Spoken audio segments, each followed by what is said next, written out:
Join our Patreon. Do you really want to know?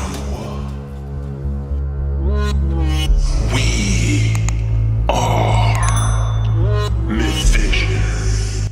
Dr. Price, I've asked a question somewhat like this in the last few videos that we've done when I've came over, but the way that he phrased the question was really well put, and maybe you can take a quick minute to respond. David LeBlanc would like to ask, I hope I'm pronouncing your name correct, brother, is it not possible that James is a historical person, just like Pilate and Herod, but that he was not in any way associated with a Jewish Christian movement, but was rather co-opted in that manner by later mythologists to add substantiveness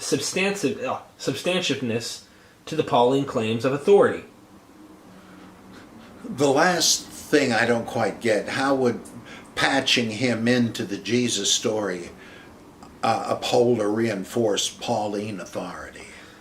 I would suspect that what David is suggesting here is that the Pauline movement is needing more of a Jewish, authentic, whoever's making this up, whether you want to say the Orthodoxies collabing Pauline in or whatever, but he's wondering if James exists as a historical person, bringing him in to co-opt him in to make Paul seem legitimate to the Jerusalem type of sects that maybe still exist or whatnot. And I assume he's basing this on Acts 15 and 21, where Paul makes his case before the Jerusalem elders and James rules in his favor, and then reiterates it in chapter 21. Well, you remember how he said this and that. Right. That could be, that would make some sense.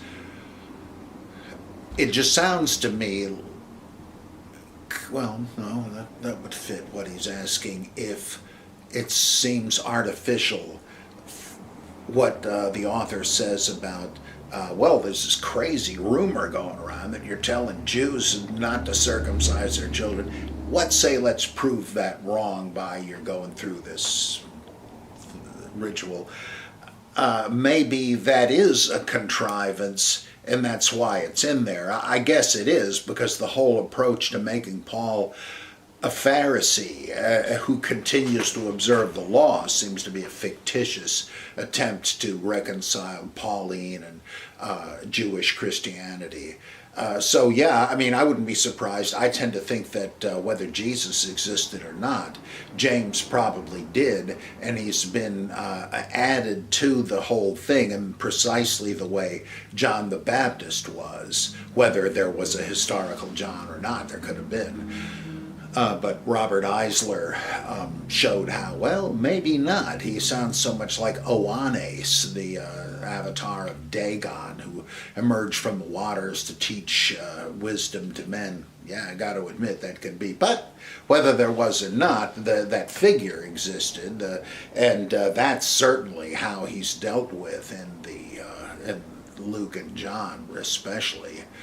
Well, Matthew too. So that would make sense to me.